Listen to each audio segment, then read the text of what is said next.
En aquesta segona edició del Garràs Cinema, la teva cartellera quilòmetre zero, soc l'Antonio del Valle des de Ràdio Cubelles i com diuen alguns, avui tenim molta planxa per fer. Déu meu, disculpes per aquesta veu, soc víctima de l'al·lèrgia, soc víctima del refredat, però abans d'anul·lar una programació de Garràs Cinema, tirem cap endavant, que és el que ens han ensenyat els actors i les actrius a l'escenari.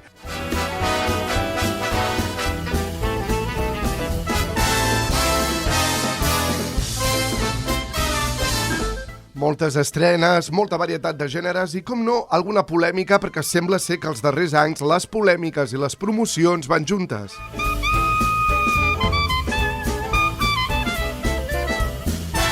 Parlarem del darrer remake de Disney que arriba a Vilanova i a Sant Pere de Ribes, Blancaneu, sí, a seques, almenys el títol, on s'haurà deixat els 7 nans, ho explicaré, i una Blancaneu que ni és blanca com la neu ni falta que li fa.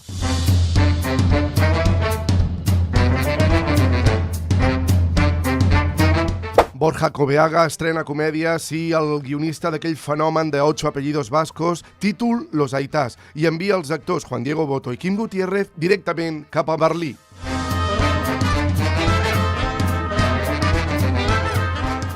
El gran Robert De Niro fa doblet a una mateixa història. Què vol dir això?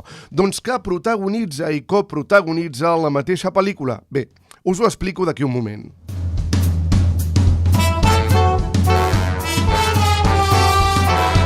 Bé, també parlarem de Wolfgang, la producció catalana que es va estrenar la setmana passada i que ja ha batut rècord de recaptació.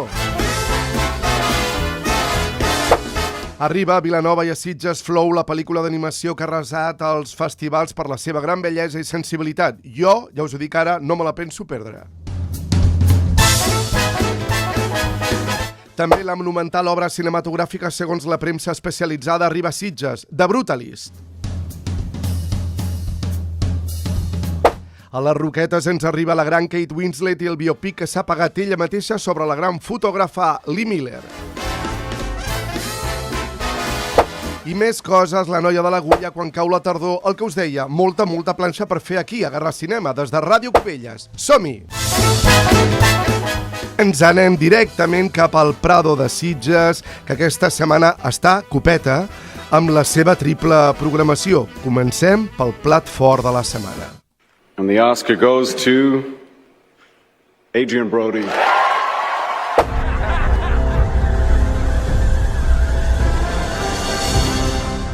Efectivament, segon Òscar per l'Adrien Brody, l'anterior el rebia fa 22 anys amb El pianista i ara per aquesta superproducció de la que hi ha unanimitat.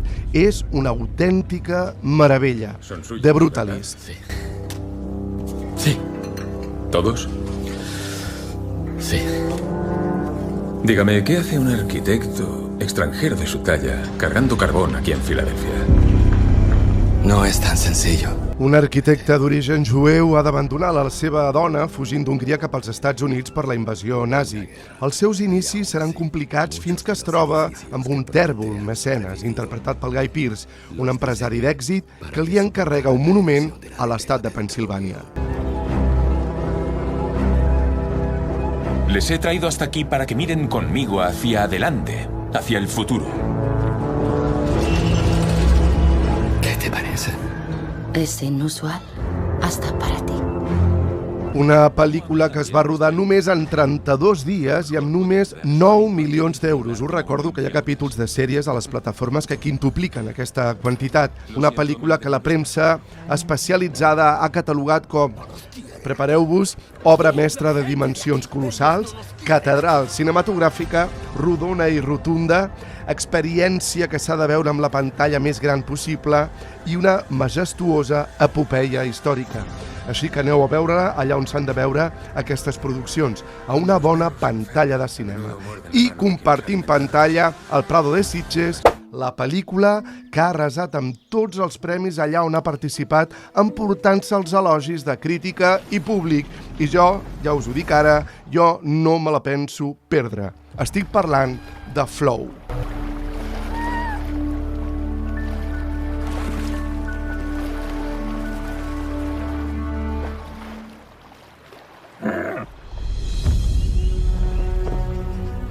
Pel·lícula lituana, sense diàlegs, un gat es desperta en un món cobert d'aigua, tota la raça humana sembla que ha desaparegut, busca un refugi en un vaixell amb un grup d'animals i tots hauran d'aprendre a acceptar les seves diferències i adaptar-se al nou món en què es troben.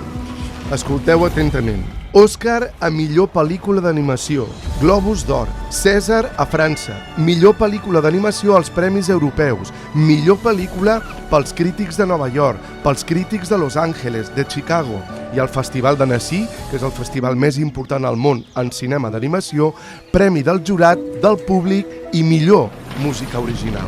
Cinema d'animació que els vostres fills, netes, nebots, nebodes i tu mateix no us hauríeu de perdre. Doncs sí, ja la tenim aquí, el nou remake del clàssic de Disney ja ha arribat al Garraf. Ha costat entre 210 i 250 milions de dòlars i aquesta vegada el títol apareix ella soleta i al cinema arribes Blancanieves. En honor a la noche en la que nací, mi padre me llamó Blancanieves. S'ha estrenat oficialment a tota Europa el passat divendres. A on? Doncs a l'Alcázar de Segovia, que és el lloc que va fer servir el mític Walt Disney per explicar la història de la icònica princesa. Hoy me pregunto si podrá volver. Pero ella lo cambió todo. Una Blancaneu que ha vingut carregada de diverses polèmiques, polèmiques de caire absolutament racista, parlant clar, perquè en un sector de la població no ha trobat adient que Rachel Zegler, actriu llatina, protagonista del West Side Story de l'Steven Spielberg, sigui l'encarregada de protagonitzar la pel·lícula. Blancanieves. Es pura como la nieve. Mis padres siempre decían que este bosque era un lugar mágico. I esteu sentint els famosos nans de la història. Per una banda, l'actor Peter Dinklage, conegut per la famosa sèrie Joc de Trons, ha criticat que encara es facin servir personatges nans per estereotipar les persones que pateixen aquest trastorn del creixement. Però, per l'altre costat, ràpidament l'Associació d'Actors i Actrius Nans no estan gens d'acord amb el famós actor i, a més, han sortit dient que pensen protestar davant la productora per no contractar actors amb acondroplàsia. Per què? Perquè tots els nans que surten a la pel·lícula s'han fet digitalment. I clar, els actors i actrius com ells, poc que treballen, només els hi faltava substituir-los amb tanta tecnologia. On sí que hi ha unanimitat és en la fantàstica banda sonora composada pels mateixos creadors de la pel·lícula La La Land. Escoltem un moment de la versió original d'aquesta preciosa cançó, Waiting on a Wish.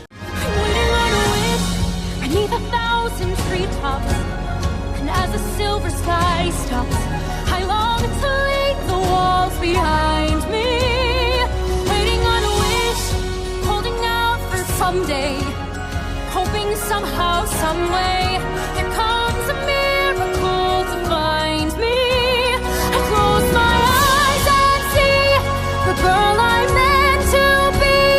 Is she a part of me? I had to hide. Los primeros años con mi hija fueron maravillosos. Era una auténtica comunión. Fue después cuando empeoró. ¿Sabías que si me donas la casa en vida, evitaría pagar impuestos cuando mueras? Pero ya te di el apartamento de París. ¿Y qué? Es horrible decirlo, pero con los hijos siempre fracasamos. Michelle viu una jubilació tranquil·la en un poblet de Borgonya. Valérie, la seva filla, viatja des de París amb la idea de deixar-li el seu net, Lluc, durant una setmana per les vacances escolars. Però res no passa com estava previst. ¿Qué es lo que ha pasado? Su hija nos llamó. Se sentía mal. Parece que comió algo tóxico. Las setas. Me llevo a Lucas. Pero, ¿y las vacaciones conmigo? Después de lo que pasó, ya no me fío de ti. Fue un accidente. Eres peligrosa. No puedo confiarte a mi hijo. Darrere producció del prolífic director francès François Ozon, un delirant thriller rural amb tocs de comèdia negra, amb un guió imprevisible que es va emportar, poca broma, al Premi del Jurat al darrer Festival de Sant Sebastià. I compartint pantalla al Círcul Catòlic de Vilanova, La chica de la aguja. Caroline, tengo que pedirte que te vayas. Pero yo vivo aquí. Ya, pero no pagas. Estás haciendo retrasar la producción. Es que la aguja se parte todo el rato, ya lo intento. Caroline és una jove embarassada i aturada que lluita per sobreviure al Copenhague posterior a la Primera Guerra Mundial. Serà acollida per una dona a qui ajuda a dirigir una agència d'adopció clandestina fins que un descobriment sobtat ho canvia tot. Estás preciosa. La guerra ha terminado. Alemania se rinde. ¿Qué ocurre? Estoy embarazada. Producció danesa d'època nominada als Oscars a millor pel·lícula estrangera basada en un fet real pels amants del gènere true crime. I el fantàstic cinema de les Roquetes, la Bòbila, una de les meves actrius preferides, no només pel seu gran talent, sinó per la seva integritat en una indústria tan complicada com és el cinema. Kate Winslet.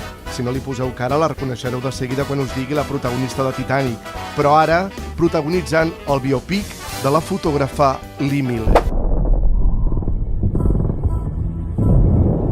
Usted debe de ser Lee Miller. Estamos en zona de guerra, coronel. Con Lee bastará. Vale, Lee. No mandamos a mujeres al frente.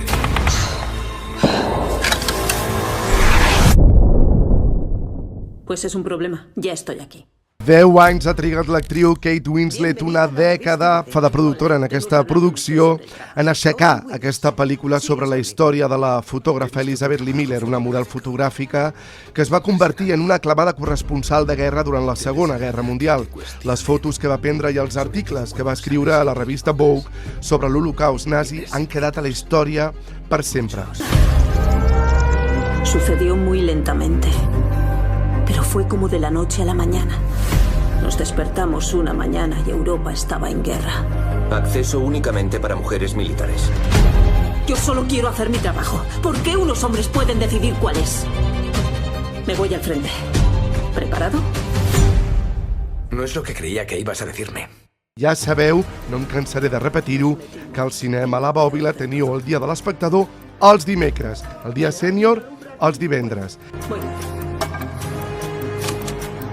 Yo me apartaría de la ventana. Tienen francotiradores. I ens anem al cinema Ribes. Parlant aquí de fer viatges, us he deixat pel final, però no per això menys important, això sí, aquesta petita gran joia documental molt de casa, molt nostra. Escolteu.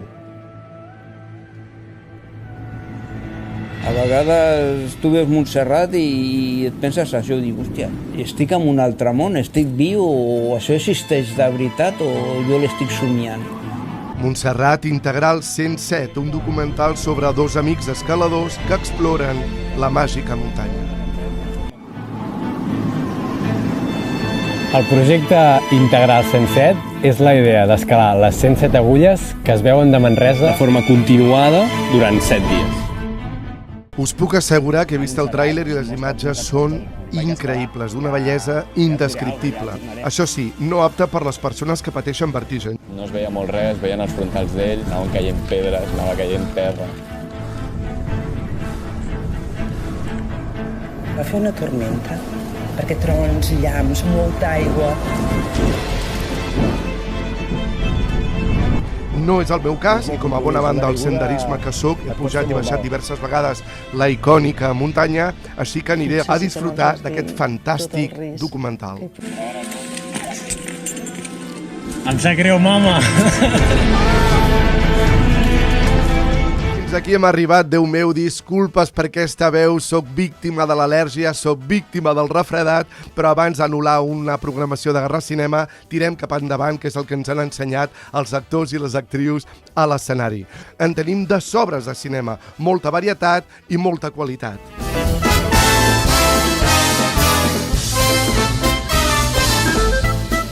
Podeu sentir aquest programa i compartir-lo a les xarxes les vegades que vulgueu des de la web de Ràdio Cubelles o entrant directament al meu Instagram, Garra Cinema, la teva cartellera quilòmetre zero, fer arribar els vostres comentaris, suggerències, opinions a les pel·lícules que heu vist, i si els comentaris són prou enginyosos, prometo llegir-les aquí al programa.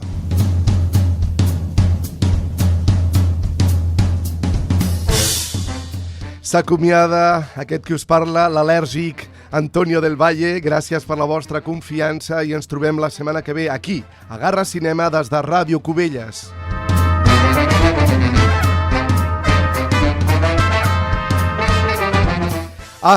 Se m'oblidava, recordeu, el millor sempre encara està per venir. Que tingueu molt bona setmana. Gràcies!